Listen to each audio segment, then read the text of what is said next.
Get the unmissable news stories of the day. This is the Beijing Hour. Examining the events that impact and shape China and the rest of the world. This is the Beijing Hour, 1 hour of news and information brought to you every weekday. Now here's your host. Tian Lu with you on this Friday, April the 24th, 2026. You're listening to the Beijing Hour, coming to you live from the Chinese capital. On today's program, China marks Space Day by announcing 2 newly discovered lunar minerals and its plans for Mars. Japan's plan to establish a national intelligence committee sparks widespread concern. And Lebanon and Israel have extended their ceasefire for 3 weeks. In business, China's customs authorities are stepping up IPR protection efforts. In sports, the latest from the Asian Beach Games in Sanya. In culture and entertainment, Beijing is set to embrace the art season with various cultural events. Now checking today's top stories. Friday marks China's 11th Space Day. It coincides with the 70th anniversary of the founding of the country's space program. An event in southwest China has announced recent achievements in the country's space sector. They include 2 new lunar minerals discovered in samples retrieved by the Chang'e-5 mission. Sun Ye reports. Chinese scientists have discovered 2 new lunar minerals from samples retrieved by China's Chang'e-5 mission. Of the 2 new discoveries, magnesium-Chang'e-site is a magnesium-rich member related to China's earlier discovery, Chang'e-site, while Chang'e-site cerium is a new lunar mineral species characterized by the cerium dominance analog of Chang'e-site. The discoveries bring the total number of lunar minerals identified by Chinese scientists to 4. Worldwide, 11 lunar minerals have been discovered both in the return samples and lunar meteorites since the 1970s. Chinese scientists behind the new findings were working with just milligrams of lunar soil samples. Out of the hundreds of thousands of tiny grains on one epoxy mount, scientists singled out special grains that could hold evidence of a new mineral. The grains are only a few micrometers across, or about 1/3 to 1/30th the thickness of a human hair. Scientists then zoom in with more precise tests, including chemical analysis, spectroscopy, and crystal structure determination. The team that discovered magnesium-Chang'e-site also found Chang'e-site in 2022. The new minerals mean new members to the Lunar Mineral Database. The new discoveries have also strengthened our technical capabilities and demonstrated our country's scientific research capacity. This should show that our research in lunar regolith mineralogy has reached an internationally advanced level. The team that found Chang'e-site cerium from Chang'e-5 samples had recently identified another lunar mineral, the magnesium-Chang'e-site cerium. China's slew of new lunar mineral findings could shed new light on the moon and the Earth. This is very important for understanding the lunar material makeup and composition, and for understanding the moon's formation and evolution. It also provides valuable reference for our understanding on Earth of how rare Earth elements migrate, become enriched, differentiate, and form mineral deposits. Going forward, our work is to continue studying the original samples and investigate new components in the lunar regolith samples, so we can keep expanding our understanding of the moon's composition, formation, and evolution. We also aim to further broaden our knowledge and understanding of how planets in the galaxy form and evolve, while providing a scientific basis for future resource development and utilization. China's Chang'e-6 mission had brought back 1.935 kilograms of lunar samples from the far side of the moon, the first time in human history. And the earlier Chang'e-5 mission had brought back about 1.7 kilograms of lunar samples. And for about 5 years now, China has been delivering these lunar samples to research institutions, and numerous new findings and understandings of the moon have come out. That was Sun Ye on China's Space Day. There are also other highlights at the China Space Day event in Chengdu, ranging from immersive exhibits to major space science updates. Chen Yiling reports from the site. This is the main venue of this year's China Space Day, and the highlight of this year, there are quite a series of immersive experiences. Now, this is the Tiangong Space Station, a model of it. The visitors can not only step inside to experience what's on orbit, but also with a VR headset, they can simulate a space work together with the taikonauts. And now, let's move even a little bit further to the moon. That's where you will find lunar samples from both the near and far side of the moon. We know China is so far the only country in the world that has accomplished the feat of bringing samples from both sides. And we got an exciting news update this morning. Chinese scientists have discovered 2 new lunar minerals from the Chang'e-5 samples. That's the samples from the near side. And that will further expand humanity's knowledge of the moon. Now, stepping into a little bit further, let's go to the Mars. And that is where you will also get a chance to simulate driving a Mars rover on the Martian surfaces. You know, the key of these immersive experiences is about bringing the space exploration a lot closer to people's everyday lives. We know this year is quite special because it marks the 70th anniversary of China's space program. And we got some new big announcements this morning. One of them is linked to Mars, the Tianwen-3 mission, China's Mars sample return mission. This morning, China has announced 5 cooperative projects that were on board this mission.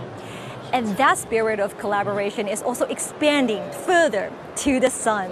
China's upcoming solar observation mission scheduled for 2029 will open 15 kilograms of payload capacity for international partners. At the heart of all of this is a clear direction. China is deepening international cooperation in its space exploration journey. And that's bringing the universe a little closer to all of us here on Earth. That was Chen Yiling reporting. The Shenzhou-21 crew aboard China's space station has sent Space Day greetings from orbit. Zhang Lu says he feels honored to contribute to the country's space program. 大家好，我是航天员张璐。 Hello everyone, this is Zhang Lu. As we celebrate the 11th China Space Day, I wish continued prosperity for our nation's space industry. I encourage everyone with a space dream to set out bravely for the stars. The Tianhe core module has been in orbit and functioning for 5 years. From our space home, built by the Chinese people, we feel grounded and secure. We're truly honored to contribute to the steady growth of China's space program. Wu Fei says he had dreamed of going into space since childhood. 大家好，我是航天员武飞。 Hello everyone, this is Wu Fei. In October 2003, the re-entry capsule of the Chang'e-5 spacecraft landed on the grasslands of Xisiwang Banner in Inner Mongolia. As a child back then, I wrote down these words. I want to go to space. Today, the teenager who once gazed at the stars has fulfilled that dream. Living and working aboard the China space station, the pinnacle of China's achievements in space, I now understand more than ever that the curiosity in children's eyes is the most previous fuel for the space industry. One day, the baton of China's space program will be passed to you. Zhang Hongzhang says every day in space has been meaningful to him. 大家好，我是航天员张鸿章。 Hello everyone, I am Zhang Hongjiang. Every day in space is deeply meaningful to me, whether I'm nurturing plants to grow strong, helping mice complete their extraordinary journey, or combining scientific ideals with the dream of reaching beyond. Those of us in the space field have our own unique romance with the cosmos. I've written a couple of lines of poetry to express my feelings. Star river at my side, in clouds I stand. Through skies and heavens, my loyal devotion will shine. The future is full of promise. Together, let us leave the footprints of the Chinese people on even more distant stars. The 3 astronauts entered the space station in November last year. China is planning to launch its Tianwen-3 Mars mission around 2028, with samples from the planet set to return around 2031. 2 experts from the China Academy of Space Technology have shared highlights for future development. In the future, our space station may have more modules to expand our application capabilities. We will also expand the capabilities of our robotic arm, enabling it to complete more tasks and more complex assignments.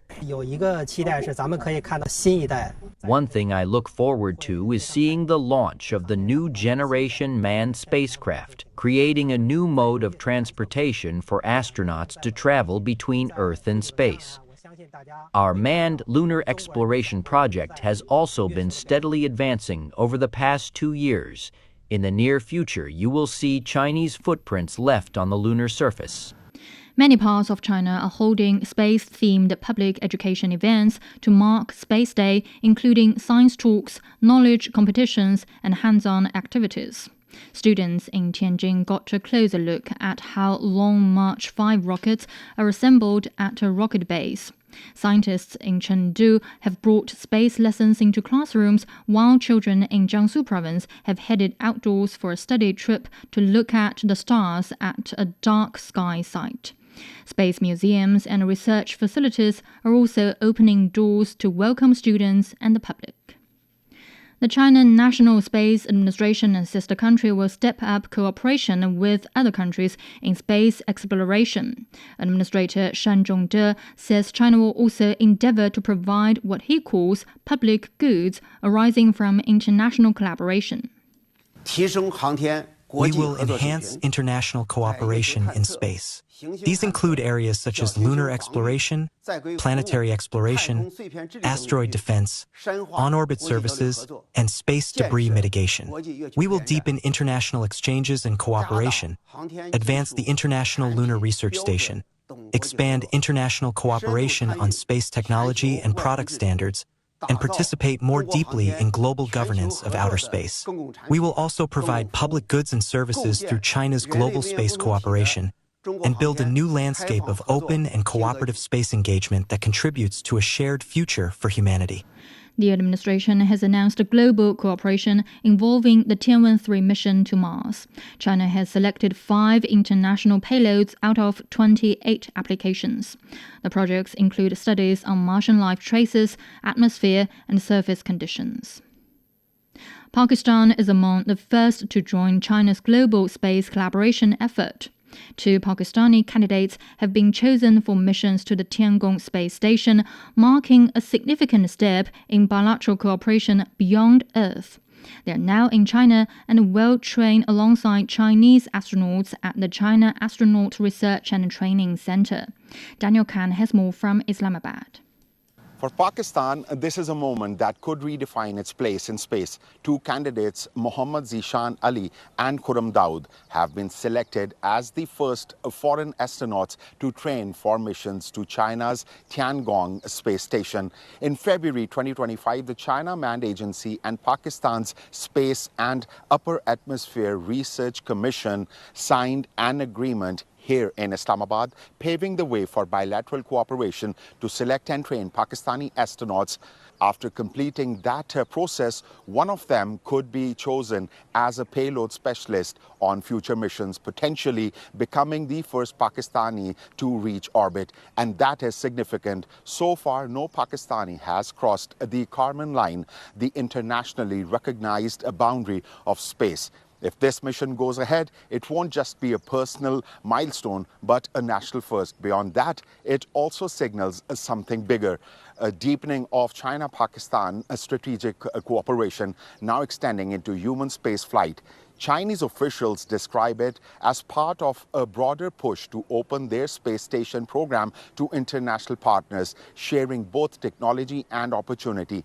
And here in Pakistan, the impact could be long-term, inspiring a new generation to look toward science, innovation, and space exploration as the country takes its first real steps towards becoming part of the global astronaut community.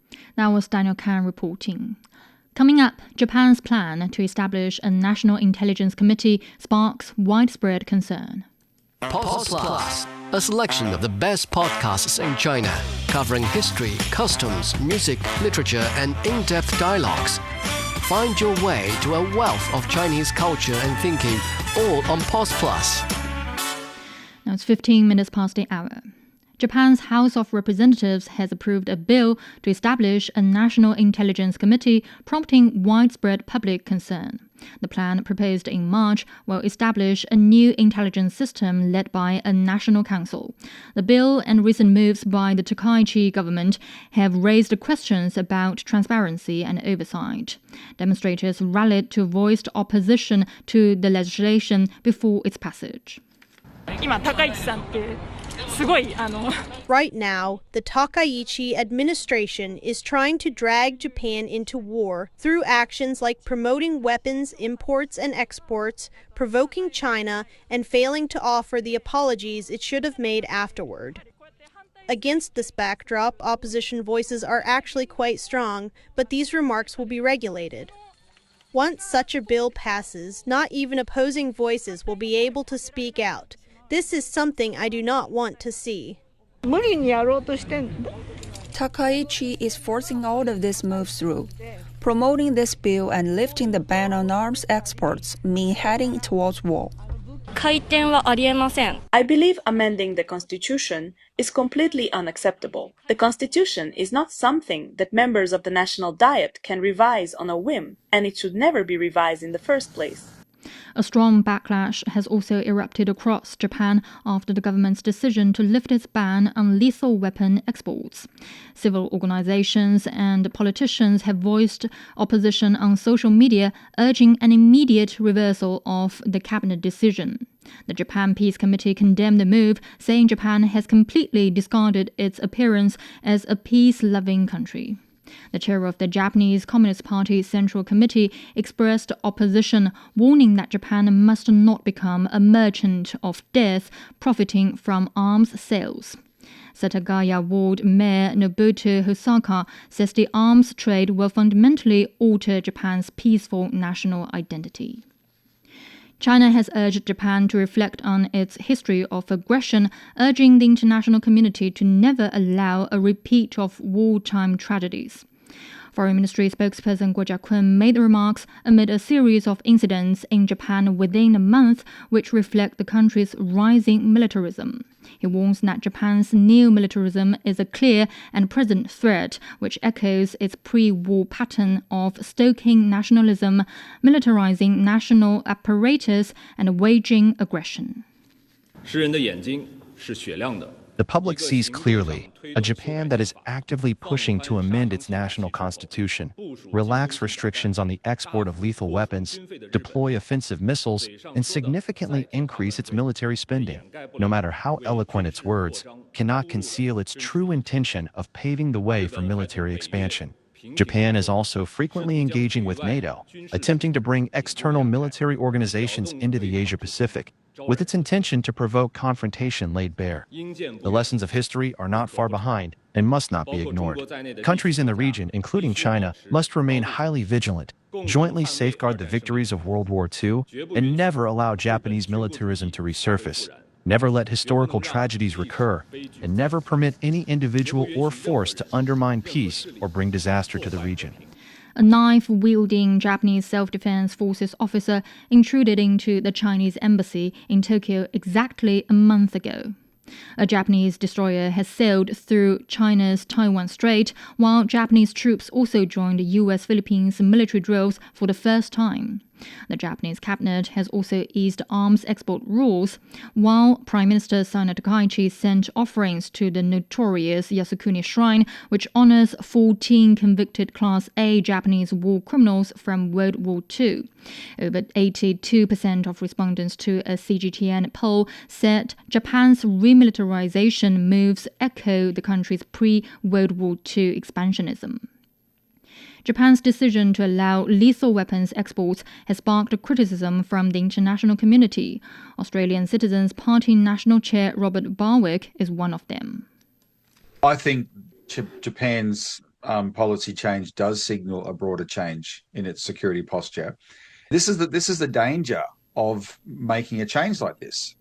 Senior researcher Richard Black at the Schiller Institute described Japan's recent moves as highly provocative.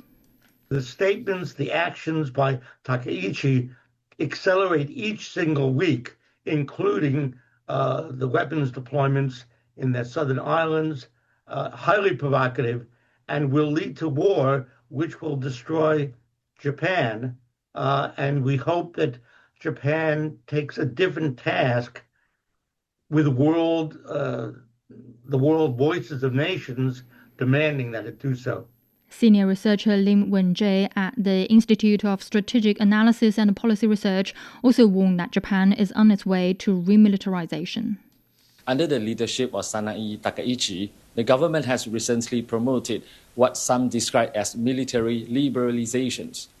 These developments are viewed by critics as steps towards remilitarizations, with echoes of Japanese historical militarism. Many believe that the international community remains committed to preventing any return to militarism and to safeguarding peace in the region. Japan's Asahi Shimbun reports that some online creators are using AI to make anti-China videos for profit. The newspaper says part-time job platforms are recruiting people to write fake stories about Chinese individuals causing trouble. Some of those videos have gotten hundreds of thousands of views. That means more money for the creators. Experts say this is the attention economy. Emotionally charged, negative content spreads faster and earns more. Analysts warn that AI has made it cheaper and easier to produce such material. They say this raises concerns over misinformation, social division, and potential damage to public perception and bilateral ties. Coming up, Lebanon and Israel have extended their ceasefire for 3 weeks. You've been listening to programs from CGTN Radio. CGTN Radio. We invite you to visit us online for more audio, pictures, and in-depth reports. At radio.cgtn.com, you can access a wide range of programs and find your favorite news, talk, features, entertainment shows, and podcasts. Hear the difference with CGTN Radio. It's 22 minutes past the hour. Lebanon and Israel have extended their ceasefire for 3 weeks after a high-level meeting at the White House. Their ambassadors to Washington agreed to the extension during a second round of talks on Thursday. U.S. President Donald Trump says Washington will help Lebanon defend itself from the Hezbollah armed group. The group was not present at the talks. It says it has the right to resist occupying forces. The fragile ceasefire has given residents in southern Lebanon a chance to search for their loved ones still missing in the rubble of war. Adola Maruki reports from Tyre. In this residential block, an Israeli strike wiped out 6 buildings. As the rubble of one fell on the other, rescuers of Tier Civil Defense Team struggled as they searched for 2 people who had been killed here. Surviving residents returned to check on their neighbors and watch the rescue mission. This is just one of dozens of rescue missions that took place in one of Lebanon's most bombarded cities. The head of each municipality informs us as soon as they start a search operation. They survey the residents and conclude if someone is missing. Accordingly, we know how many people are in a building, so we begin our search this way. Ali Safiyuddin is leading another mission here at Qasmeya Bridge. 35-year-old Muhammad Gamal, a father of 3, and his friend were driving a car crossing the Litani River when Israel bombarded the vital connector to the capital, Beirut. We have a son. We don't know where he is. We want to comfort his mother's heart and his siblings. We are confused, lost. For some time we haven't known if he's alive or dead, jailed or martyred. We don't know anything. Since the strike, we've been looking everywhere. The civil defense team started skimming the river's bed, and then they had to dig under the rubble to look for the car. 8 hours of work paid off when they finally found the 2 bodies. We have directives to prioritize any humanitarian calls regarding missing people. We are always ready to answer that call.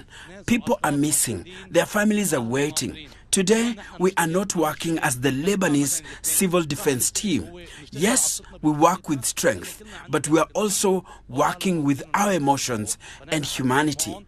We all have children, and we are all one family. Those under there have people waiting for them. We stand by them. We won't leave until we find something. Ali's dedication to find the missing is exemplary. He knows all too well how it feels to lose someone in war. On his arm, he tattooed the face of his 1.5-year-old daughter, who was killed during the 2006 war with Israel. He was part of the rescue team back then and dug out his daughter himself. One would assume that a ceasefire would give the citizens of Lebanon a breather. Instead, everyone is still on edge. The entire Tyre municipality, first responders and civil defense are here looking for 2 bodies. And they have no clue where exactly to look. They're literally leaving no stone unturned, looking in the bed of the river and under mud and bridges to find any indication that may tell them where they could be. This is a story that is not just to this part of Lebanon. The entire south is filled with missing people, and many are still looking for them. That was Adola Maruki reporting. UN peacekeeping chief Jean-Pierre Lacroix has said that continued support for Lebanon is indispensable to strengthen the national armed forces and aid over 1 million displaced people. Despite airstrikes and evacuation orders, around 80,000 civilians remain in southern Lebanon. Lacroix emphasized the need for humanitarian efforts, urging Israel to create space for aid. Iran has tightened its grip over the Strait of Hormuz, defying the U.S. naval blockade of its shipping. A video released on Thursday shows commandos in a speedboat storming a huge cargo ship after the collapse of peace talks that Washington had hoped would open the strait. U.S. President Donald Trump has dismissed the threat posed by Iran's ships. He says he believes Tehran wanted to make a deal, but its leadership is in turmoil. Iran has denied Trump's claim, saying the main focus is to end the war. Qi Zhi has more. Iranian officials and public opinion have shifted their focus. They are no longer asking whether a deal can be reached in negotiations. Instead, they are now looking at how to respond to potential U.S. military threats. On Thursday, the Iranian military's logistics department said the production of defense equipment has never been interrupted, and it will not stop. Meanwhile, the semi-official Fars news agency reports that diplomacy is stalled and mistrust of negotiations runs deep. Iran has drawn up a target list based on 2 principles: reciprocal response and offensive deterrence. That list outlines options for responding to potential U.S. and allied military action. They include blocking the Bab al-Mandeb Strait, striking U.S. and Israeli targets in the Middle East, and launching coordinated attacks through regional resistance forces. On maritime tensions, Iran's judiciary chief said U.S. forces dare not approach the Strait of Hormuz. He said naval units made up of speedboats and drones from the IRGC have deployed around nearby islands, maintaining vigilance against U.S. vessels. Analysts say that even though Iran and the U.S. remain under a temporary ceasefire, neither side has relaxed its position. Instead, both appear to be growing more hardline and confrontational. Israel has also continued issuing threats during the ceasefire period. On Thursday, the Israeli defense minister said Israel is prepared to resume war with Iran, and he said Israel is awaiting a green light from the U.S. to strike Iran's leadership and energy infrastructure. An Iranian political analyst says the deadlock in U.S.-Iran negotiations comes from Washington violating the ceasefire agreement and continuing its maritime blockade against Tehran. He says U.S. policy appears focused on forcing Iran to yield, but has failed to achieve that goal through either military means or diplomacy. He adds that easing tensions requires not threats or pressure, but a sustainable agreement reached on the basis of fairness and justice. For the Beijing Hour, this is Qi Zhi. Now it's 29 minutes past the hour. Checking the forecast before the break. Beijing will be cloudy through tomorrow. The low is 15 and it's up to 26 on Saturday. Shanghai will be cloudy tonight and tomorrow with a low of 13 and a high of 23. Chongqing is down to 18 tonight, then cloudy with a high of 30 degrees Celsius. Now it's time for a short break. So far this hour, China marks Space Day by announcing 2 newly discovered lunar minerals and its plans for Mars. Japan's plan to establish a national intelligence committee sparks widespread concern. Lebanon and Israel have extended a ceasefire for 3 weeks. Tian Lu with you, stay with here on the Beijing Hour.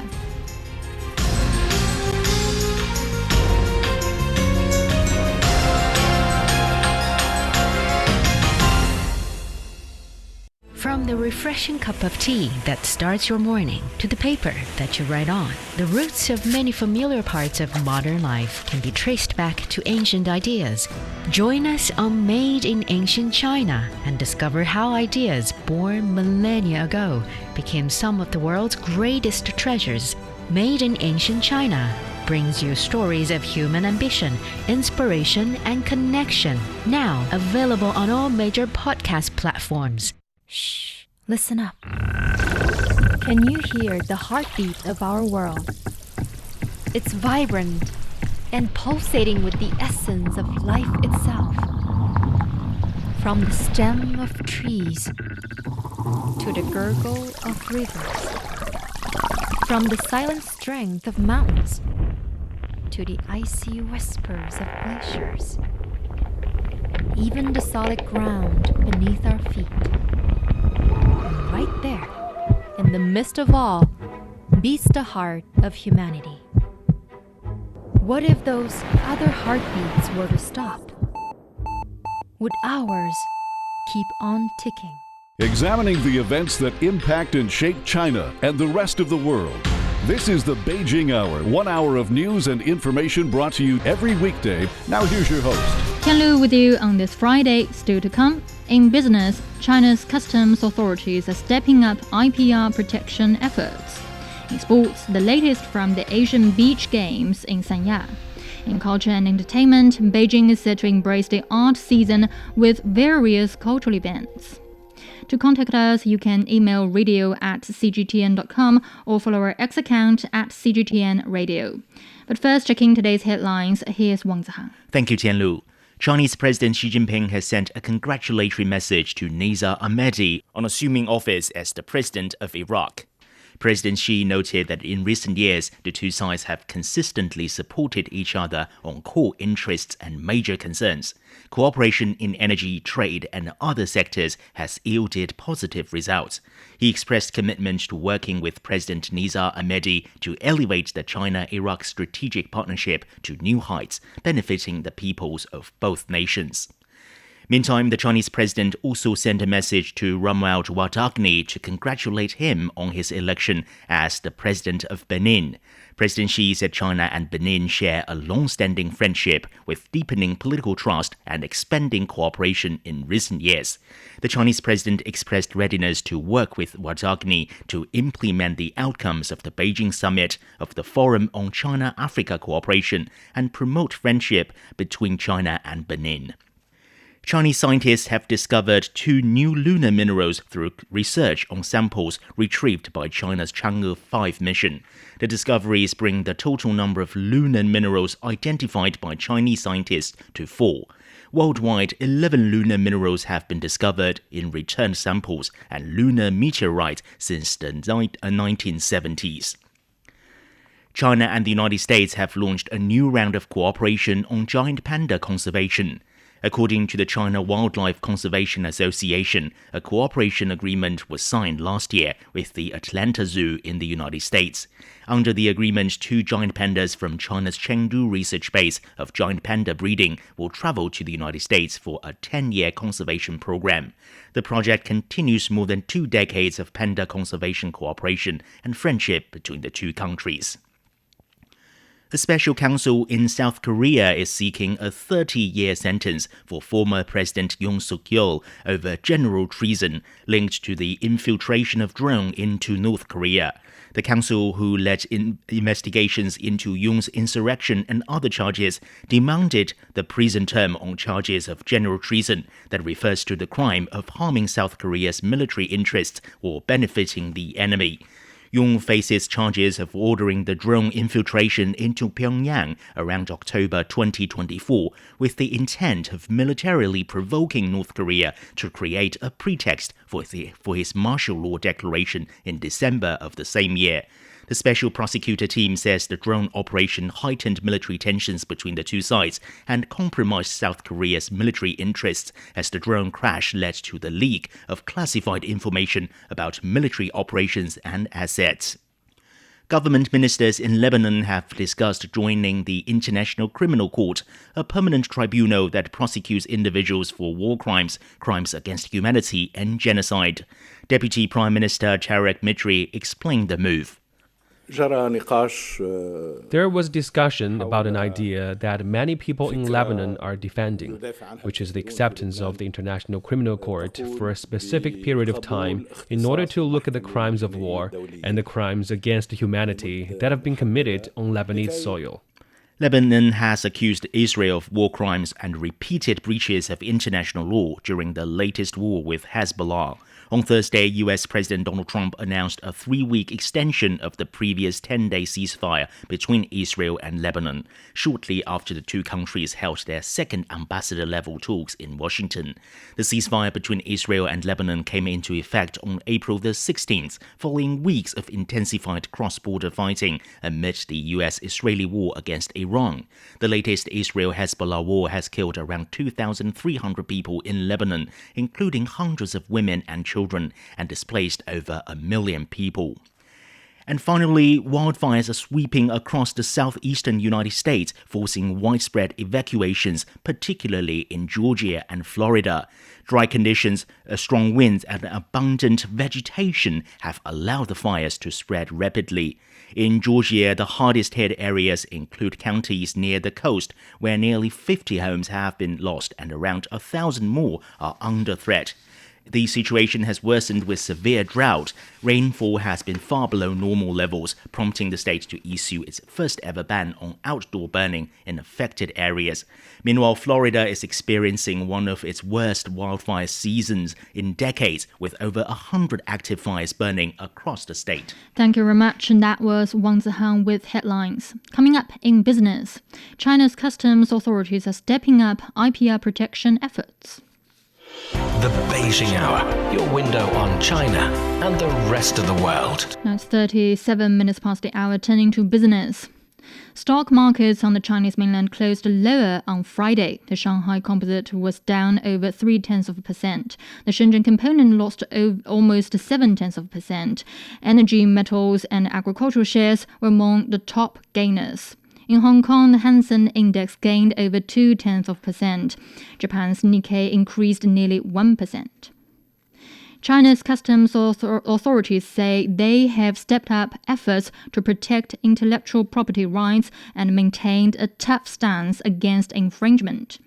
Customs protection of IPRs refers to exclusive rights related to import and export goods. They include trademarks, copyrights, and patent rights.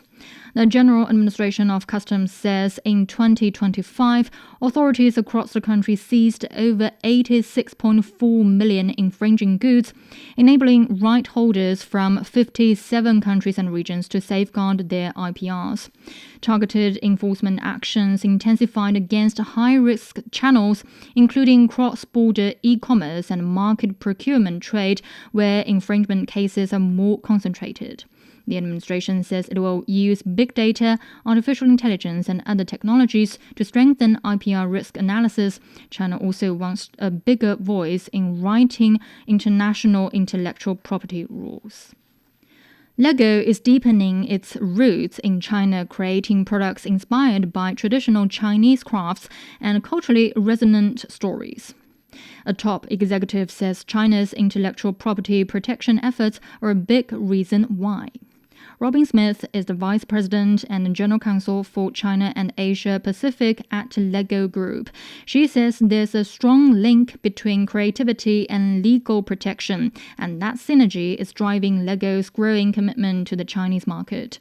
Smith also shares her frontline observations on China's IP protection landscape, saying the advancements in recent years have been remarkable. I think it's really definitely matured and grown, and there's a great deal of professionalism and understanding as to what our IP challenges have been in China, and that we've been super successful with a lot of IP enforcement in China. This is all the innovation and design and all of the creativity that we've put into our products has actually been recognized in China as an artistic work that can be protected under the law.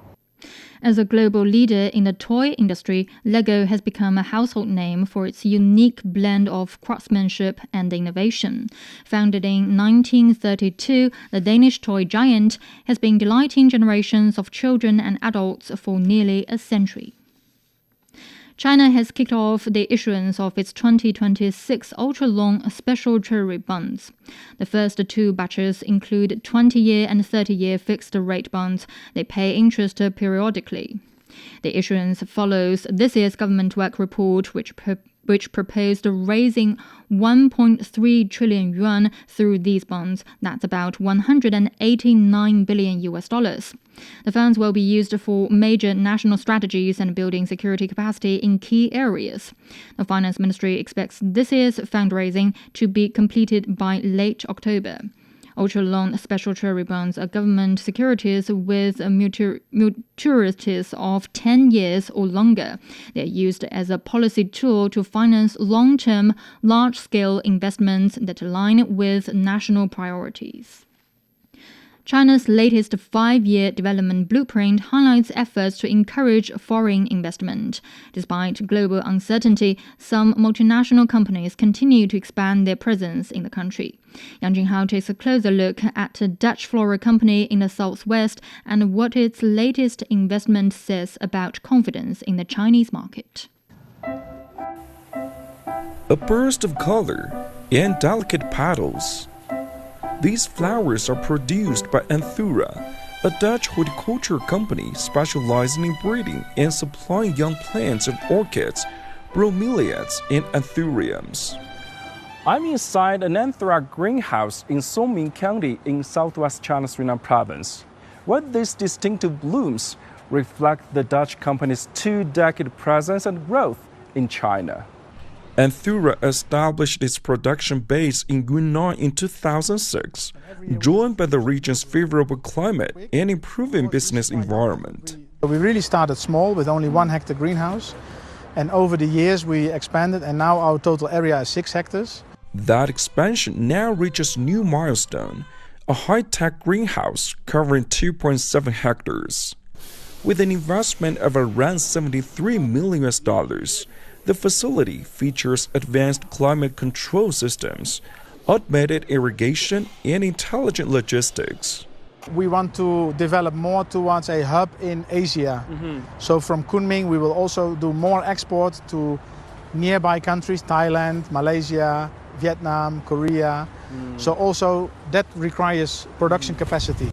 In recent years, besides Anthura, companies like Driscoll's, a global berry producer, and Diageo, one of the world's largest spirits companies, have also expanded their presence in Yunnan with a strong government support.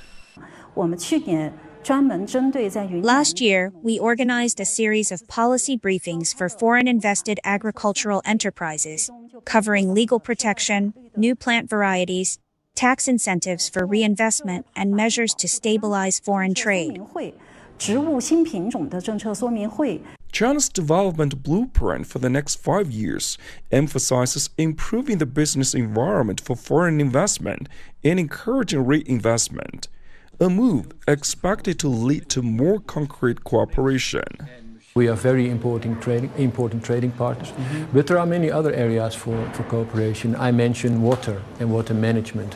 I mentioned the maritime sector, where we are both very strong. I would say everything regarding the green transition, where you are very strong, where China is plays a leading role. Businesses share such optimism on the ground. China developed so fast, now it goes a little bit less fast. And I think that's only healthy, but the good times will also come again. So we have really confidence in the China market. We still have possibilities to expand further. For companies like Anthura, China is not just a place to produce, but also a market to grow and a partner for long-term development. That was Yang Jinghao reporting. The ongoing 2026 Beijing International Automotive Exhibition has brought together top global brands, cutting-edge technologies, and advanced intelligent solutions. The total exhibition area of this year's event is 380,000 square meters, making it the largest auto show in the world. Over 1,450 vehicles are on display, including more than 180 world premieres and 71 concept cars. As China's premier auto show, the exhibition provides a platform for automakers, suppliers, and industry leaders to connect, driving the industry toward a smarter, more sustainable, and electrified future. Since its launch in 1990, the exhibition has become one of the world's leading auto shows. You're listening to the Beijing Hour. Coming up in sports, the latest from the Asian Beach Games in Sanya. Sideline Story brings you all things sports related. The hottest topics, latest events, juiciest stories, all with a very personal take.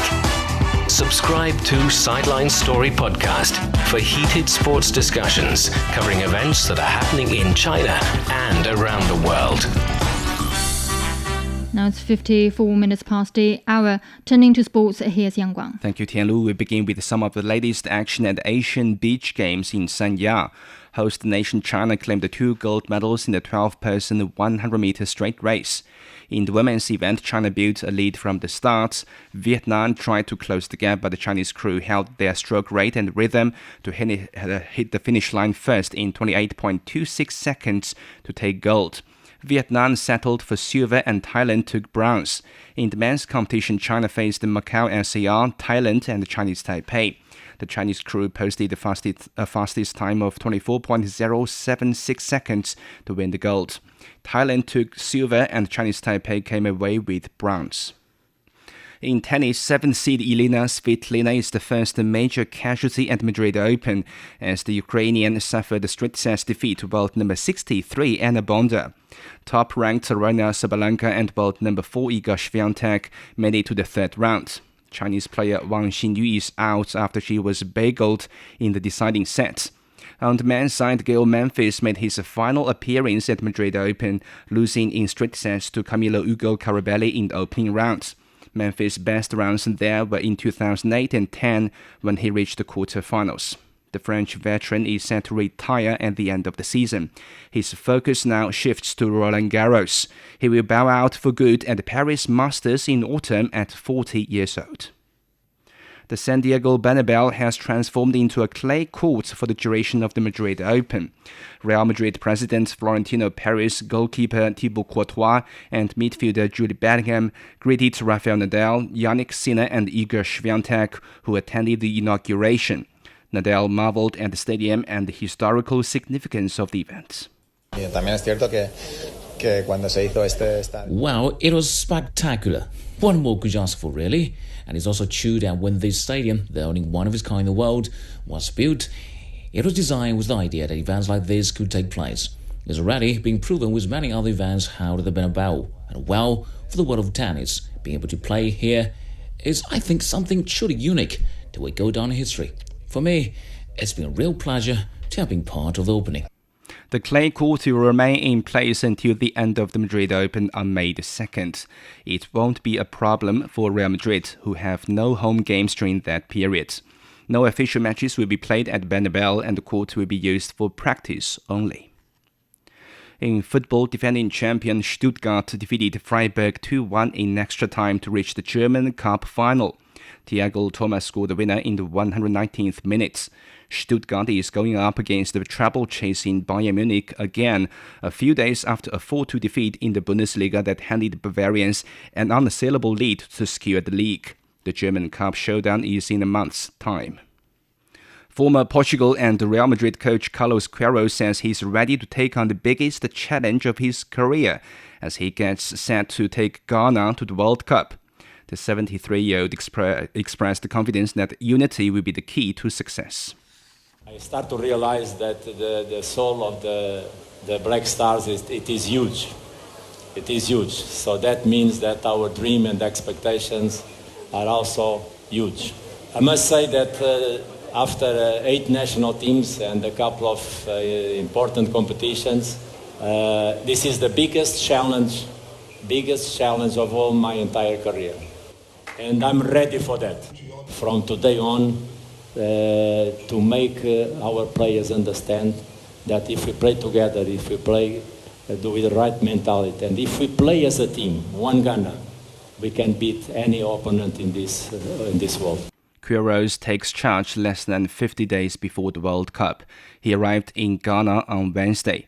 The West African country is making its 5th appearance in the football tournament. The team is in Group L alongside England, Croatia and Panama.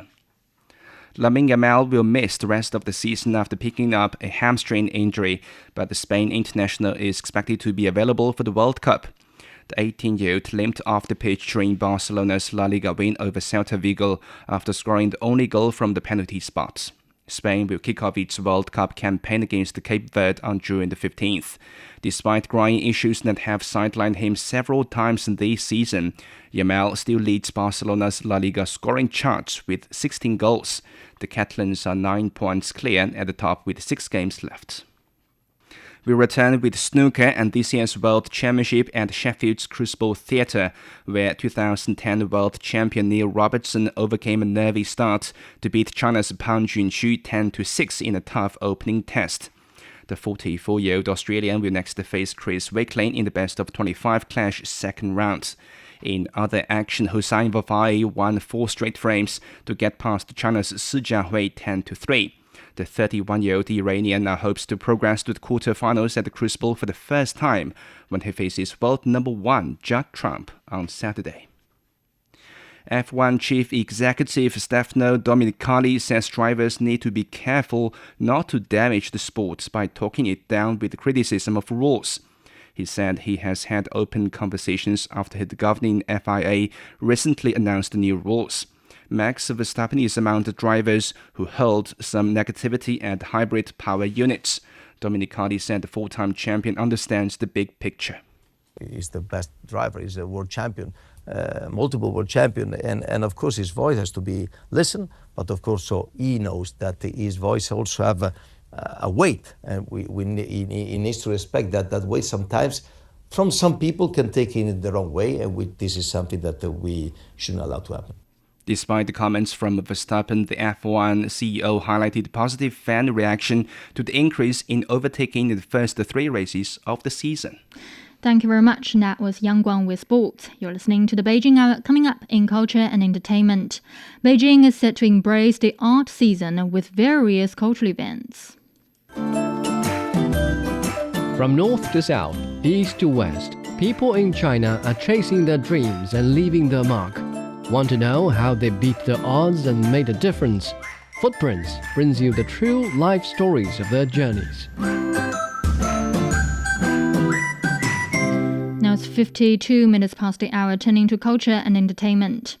Beijing's art scene is set to come alive next month with the launch of the Beijing Art Season, a citywide program featuring more than 400 events that combine exhibitions, markets, and public activities. The season opens on May the 21st with 2 flagship events, Gallery Weekend Beijing and Beijing Dangdai Art Fair, linking major art districts, museums and galleries across the capital. This year's program also highlights the China-Brazil Year of Culture with special exhibitions and exchange activities. International institutions, including Instituto Cervantes and Goethe Institute, will take part. From the pages of Bridget Jones' diary to the chaos of Love Actually, Richard Curtis has defined modern romantic comedy for a generation. Now, for the first time at the 16th Beijing International Film Festival, the British screenwriter and director is sharing the secrets behind his craft. Julian Vargan joins his masterclass to find out more. 4 weddings and a funeral. Then came Notting Hill, Bridget Jones' Diary, and the Christmas classic we'll watch on repeat, Love Actually. Just a few titles crafted by director and screenwriter Richard Curtis. The man who taught us love is actually all around us is here at the Beijing International Film Festival. Richard Curtis, the king of modern rom-com, is here for a masterclass the fans have been waiting years for. A bit like the male protagonist in his movies, the British writer is a quiet family man, but a perfectionist and self-deprecating when it comes to his work. The reason I started to direct my movies is because I wanted the mood and the way the lines were said to be completely accurate.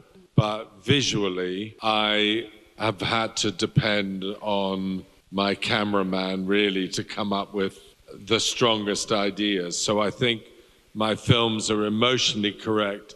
Sometimes I wish they were a little more beautiful. Across continents and generations, the message is the same. Curtis doesn't write movies. He writes little instruction manuals for how to be a better human. The real work? That happens after the cameras stop rolling. My first piece of advice was, no matter how bad a movie seems, you can probably fix it in the edit. My second piece of advice would be to be really obsessive about casting. The casting is more important than the shooting and the edit. And then I suppose my third thing, keep rewriting, because that's the cheapest bit of the movie making process. And if you can, have someone to talk about your script with who loves you. Obsessive casting, relentless rewriting, 4 months in the editing bay. For Curtis, a happy ending isn't luck, it's labor. But after all that work, what matters most? Not what you'd expect. There are only two things that matter in a movie: the beginning and the end, and the beginning not so much. That was world-renowned British director Richard Curtis at the Beijing International Film Festival. A classic Chinese legend is getting a vibrant new stage adaptation. Mulan, an innovative children's percussion musical, will premiere at the China National Theatre for Children in Beijing. The production will run for 18 performances from Saturday to May the 17th, opening the theatre's 70th anniversary performance season. Based on the ancient tale of Hua Mulan, who disguised herself as a soldier to fight in her father's stead, the show reimagines the story through a fusion of percussion and musical theatre, offering a fresh, youth-oriented perspective on the iconic heroine. Now it's 57 minutes past the hour, checking the forecast for the day. Beijing will be cloudy through tomorrow. The low is 15 and it's up to 26 on Saturday. Shanghai will be cloudy tonight and tomorrow with a low of 13 and a high of 23. Chongqing is down to 18 tonight, tomorrow cloudy with a high of 30. Nanchang will be cloudy with a low of 15 tonight, then sunny and 26. Lhasa will be cloudy tonight and tomorrow with a low of 7 and a high of 20. That's it for this edition of the Beijing Hour, making news today. China marks Space Day by announcing 2 newly discovered lunar minerals and its plans for Mars. Japan's plan to establish a National Intelligence Committee sparks widespread concern. On behalf of the staff, this is Tianlu in the Chinese capital, hoping you'll join us for the next edition of the Beijing Hour and open a window to the world together.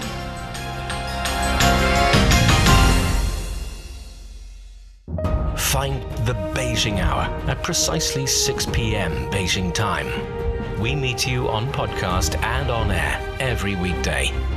The Beijing Hour, your window on China and the rest of the world. He can't live without the Yellow River in his eyes. The Yellow River is so noble and elegant. Both my grandpa and dad made a living from the river. Would you like to move away from the Yellow River? I don't think I will. I love it so much. The Yellow River, the second longest river in China, is regarded as a shaping force in the history, economy and culture of northern China. Today, about 100 million people live within its water basin, making up nearly 9% of the country's population. How is climate change felt at its headwaters, and what are the locals doing to cope with it? What are the descendants of the boatmen doing? What has kept some people from leaving their home village by the river, and what has drawn others back? Could the fading fishing community revive in a time of digital transformation? From 2021 to 2024, our reporters visited the upper, middle and lower reaches of the Yellow River, talked to the herders, farmers, boatmen, fishermen and eco-activists who share a close bond with the river, and present their stories in pictures, podcasts and videos, all in our 12-part series, The Yellow River Mosaic, available only on CGTN Radio